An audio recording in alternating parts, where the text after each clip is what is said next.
Hello, I'm David Hunt, and my guest today is Rohan Shearn. Although a lot of people say it very differently, but how do people say it? Oh, hi, David. It varies. I get Sheen, or as in Mr. Sheen. Yeah. I used to get that for many, many years. Right. But yeah, technically it is Shearn. So And it's Irish. Irish, yes. So you're Irish descent? Very, but long, long way back. My great grandparents came back out in sort of not quite the first fleet, Right. but near early 1800s. Okay. About the 1820s. Very close for Victorian then, I suppose. Well, it was, yeah. Yeah. And sort of, I think they came from around County Clare, County Cork, Right. so and lived around, always lived in Victoria. Right. Now, we'll get back to what you're doing these days, which is the Australian Arts Review, which is an online arts review. That's right. But we'll come back to that. But you were a musician in the Australian Army? Yes, I was for many years was a clarinet player with the Australian Army Band. My first posting was at Wagga Wagga. Right. At Kapooka. Back in then it was called the 1st Recruit Training Battalion Band. But they train all the recruits who join the Army there. So our prime responsibility was to provide the musical support for all the march-out parades that happened on a weekly basis. So, And why did you join the Army? through high school, I studied music, Okay. and I thought I was good, but thought I might go on to, university, become a teacher. But I finished up, when I left high school, I went to work for a retail outlet, and then, down the track, sort of thinking, oh, I'd love to get back to music. And just on a whim one day, went to the recruiting office on St Kilda Road for the Army when it was there then. Yeah. And inquired, and they booked me in for an audition out at the School of Music. Following week I was out at the School of Music out at Watsonia, auditioning for the major who was in charge there, and was accepted there and then. So I had to then do all the training. all the pre-recruitment stuff, Right. to see if I was actually able to join the Army, Right. sort of the psychological testing. Okay. Well, that came back. So basically within a 6-week period, I'd gone from auditioning, going to Kapooka to do my basic training, which went on for about 3 months. And how did you find that basic training? Look, it was something very different. I remember someone telling me that, oh, I don't think you're going to make it. It's not you. I don't think you realise how hard it's going to be. But you sort of get there and everybody's in the same boat. Yep. I was probably in a lucky position that I knew I was going to the band. Yep. Once I finished my recruit training, whereas 95–99% of people have to compete. Yep. For positions. So you either go to infantry, transport, or any of the other service elements. And sometimes they don't have vacancies for those. So a majority of the people will go to infantry. Yep. But I was lucky, I knew I was going to the band. So once I finished, I was sent to the School of Music. But how is that whole discipline thing?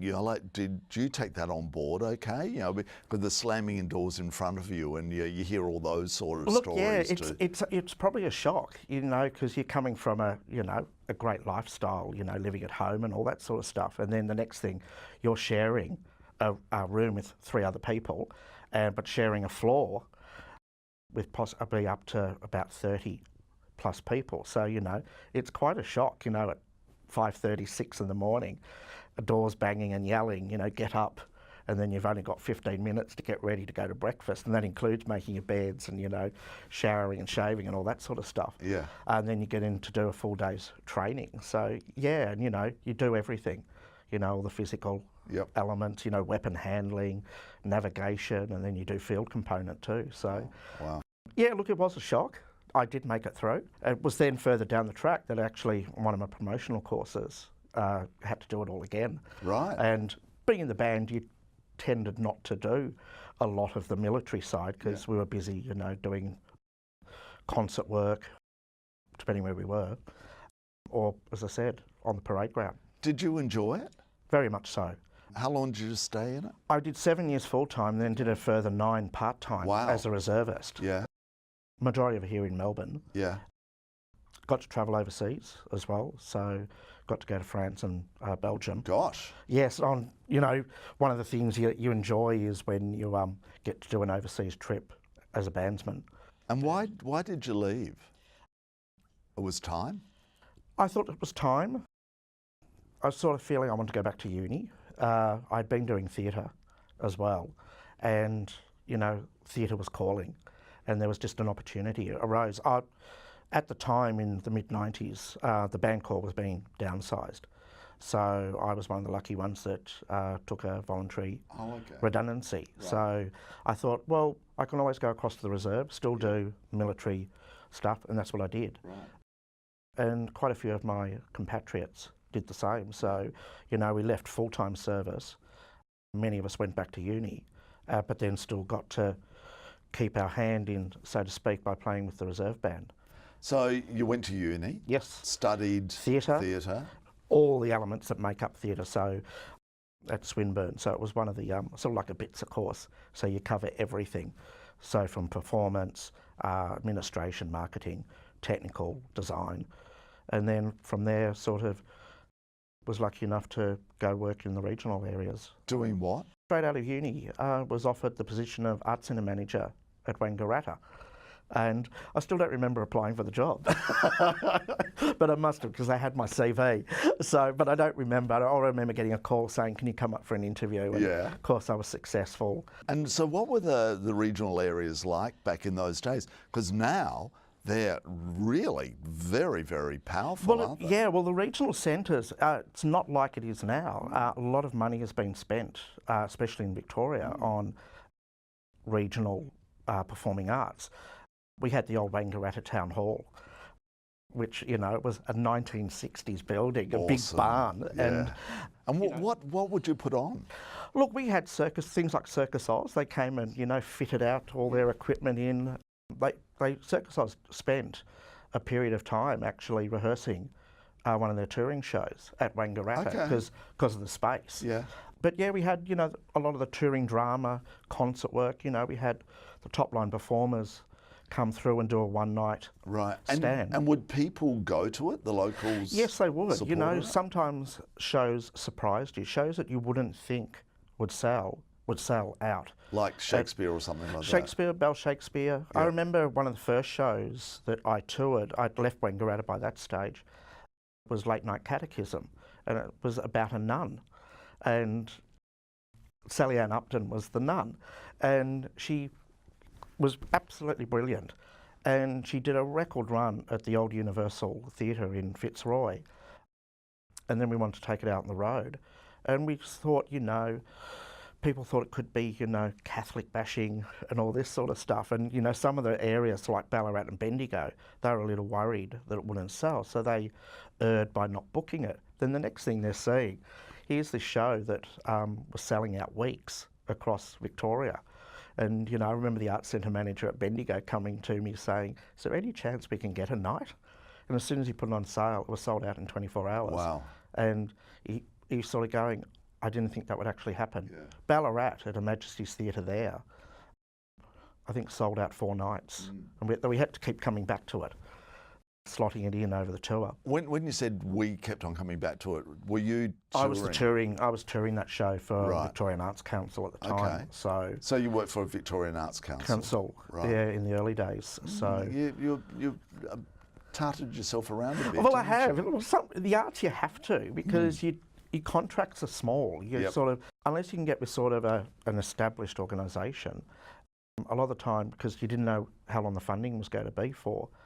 And back then it would have been a lot tougher as well. It was, and grants were only usually for 12 months, so organisations couldn't commit to contracting you beyond your 12 months, especially the smaller organisations. So yeah, that led on, after the Arts Council, finished up back in regional Australia in Wagga Wagga, running the Riverina Theatre Company, which I'd had a relationship with when I was actually in the army band at Kapuka. We used to do some crossover work with it. So in some ways it was sort of like a homecoming. Yeah. And all that, though things had really not changed in the 10 years that have been been there. So. And did you enjoy those roles in like with the little theatre companies? Look, you had to be hands on everything because, a small company might have had an artistic director, administrator, a production manager, and the general manager. So you often had only sometimes 3 or 4 people who were running the company, and they were the sort of the core staff. And then we had to contract every time we did a play.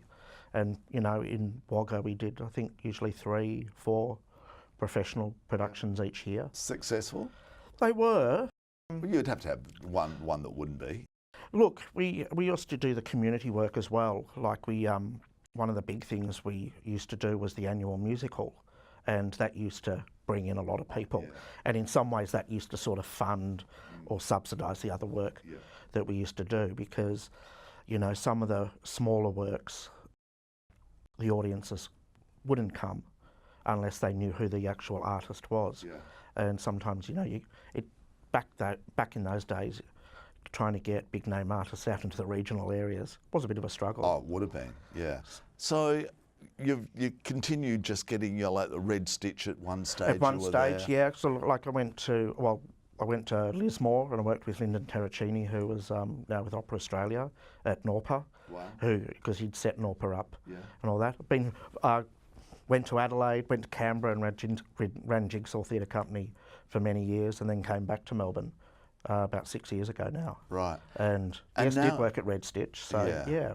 But now you're running your own website, which is sort of, and it's all about the arts. That's right. Yep. So why would you do that? Because that's a risk, and and it's still an ongoing, because online isn't as popular as people picking up a newspaper or a magazine. That's right. Sort of like I did think, because came back to Melbourne and sort of going, oh well, I floundered for about 6 months, sort of going, oh well, what am I going to do?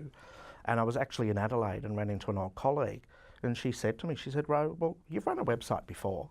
She said, why don't you do that? She said, we loved working with you. Originally, I probably thought I should have done Melbourne, but because I had contacts nationally, we sort of decided, oh, well, let's make it national.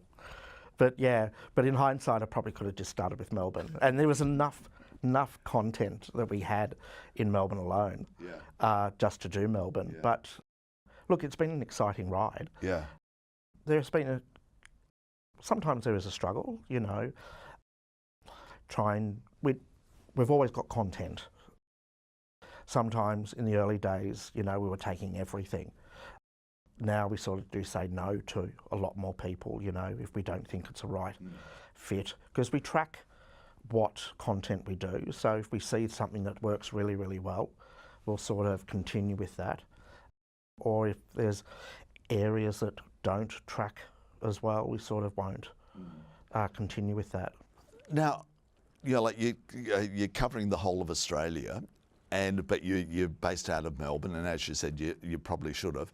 What is it about Melbourne that is this mecca for the arts? Look, I think the diversity.